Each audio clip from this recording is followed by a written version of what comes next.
masjid. Ini pemenangnya, sini dong. Ini penggagasnya. Jadi ini berapa orang ini?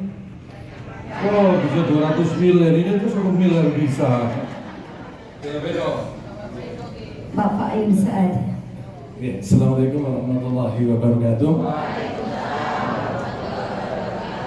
Bapak Kanambil yang saya hormati, jajaran Forkompinda, Forkompincan, para takmir masjid, dan hadirin semuanya yang tidak saya sebutkan satu persatu, yang semuanya dimuliakan oleh Allah Subhanahu wa Ta'ala. Karena saya dikasih waktu 2 menit tak ngebut, nanti kedagar-dagar ngomongnya. Bapak dan Ibu, seperti tadi disampaikan Pak Kepala Pak Ibnu, bahwa saya itu punya masjid taklim skala desa Pak. Ya, karena anggotanya hampir tersebar di seluruh RT yang jumlahnya saat ini sampai 130 jamaah. 130 jamaah. Nah, sebenarnya masjid sudah lama, dulu didirikan pada tahun 2009, Pak. 2009 itu gagasan utamanya adalah kita waktu itu tarling, ternyata ketika tarawih dan sebagainya, yang suratan-suratan pendek itu masih banyak yang salah. Ya banyak yang benar juga, tapi ada beberapa lah, nanti dikira banyak yang salah, jadi bodoh kabeh. Akhirnya kami membuat gagasan untuk membuat tahsin. Dibuka tahsin bukan bapak-bapak yang minat, malah ibu-ibu. Akhirnya membentuk majelis taklim, ya, yang minat lumayan saat itu, tapi dengan sosialisasi sampai tidak muat satu rumah, karena waktu itu tempatnya adalah berdiri di rumah-rumah, Pak. Akhirnya dibagi dua, katakan gili, kalau bulan gili, ya, kan cuma 130 itu. Nah, kemudian pada tahun 2020 dilarang untuk kumpul. Akhirnya ya misalnya di rumah masing-masing, ya membaca Quran satu hari itu bisa khatam 3 kali satu hari. Berarti kalau sampai saat ini tahun 2020 itu saya nggak buka WA-nya tadi sudah sampai berapa ya? Itu sudah sampai 3.000 kali khataman. 3.000 kali khataman. Kemarin ketika di awal Januari ketika saya menyantumkan di sebuah proposal karya tulis sudah 2.602 pada satu hari kali khataman. Nah, gagasan ini muncul ya.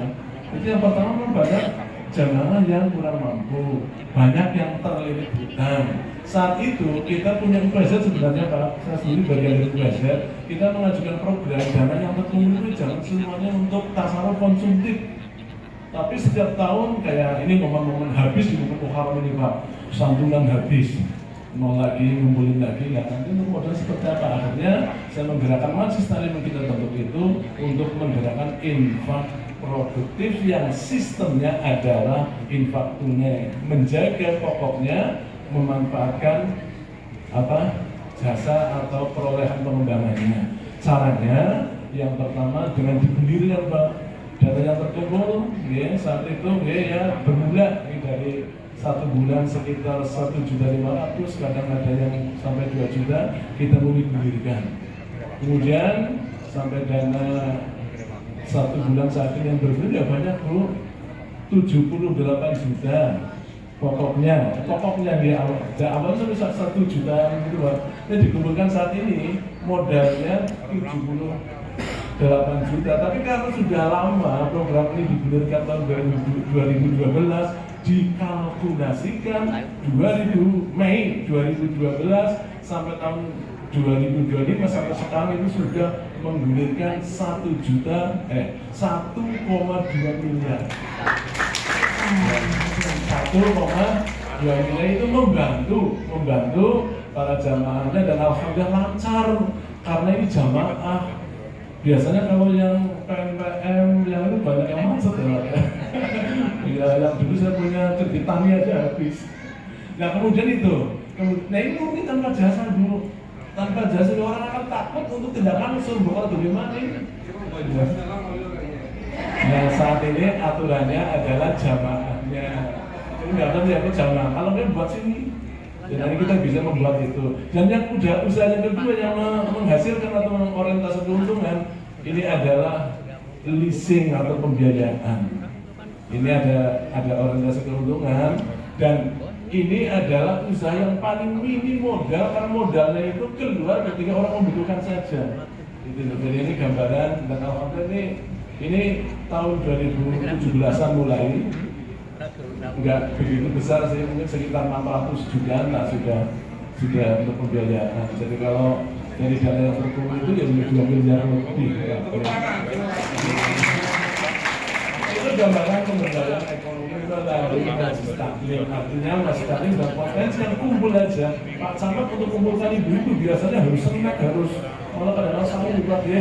Tapi Pak Jitadin tanpa diundang pokoknya sudah kumpul-kumpul nggak sudah rutin. Itu ada mungkin gambarannya. Jadi itu banyak sosial kayak pemberdayaan lain, pelatihan dan sebagainya dari seseorang. Oke, tepuk tangan untuk Bapak Ibu Saad. Assalamualaikum warahmatullahi wabarakatuh.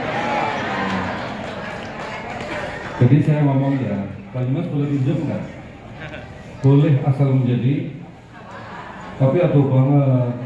Maka daripada ado besok mengundang itu untuk jadi narasumber di Majelis Taklim.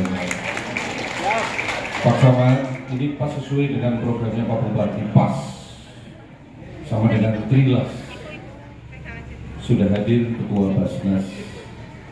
Jadi Pak Karamil, kenapa saya pilih ini di antara 20 camat? Itulah camat yang paling top sebenarnya. Boleh tepuk tangan Bapak Ibu. Jadi kita tidak milih kecamatan yang camatnya orang OP. Nah, camat ini luar biasa OP-nya. Jadi saya geser di sini. Ibu Basnas sudah hadir Pak Camat. Insya Allah berkat komitmen masjid ini akan dibangun Zetmat di sana. Ini hadir untuk Pak Camat yang aktif. Di pojok sana sudah ada Z Corner. Z Corner pojok sana. Jadi kalau saya lihat jejak pamong itu Camat Banyumas perlu turu. Tongkrongannya kan Z Corner menipu Basnas gitu. Karena itu sekalian kita sambut Masjid Nur Sulaiman akan menjadi masjid berdaya, berdampak untuk kita semuanya. Dan hari ini kita akan menyaksikan launching Masjid Budaya oleh Bapak kita Bapak Kakande.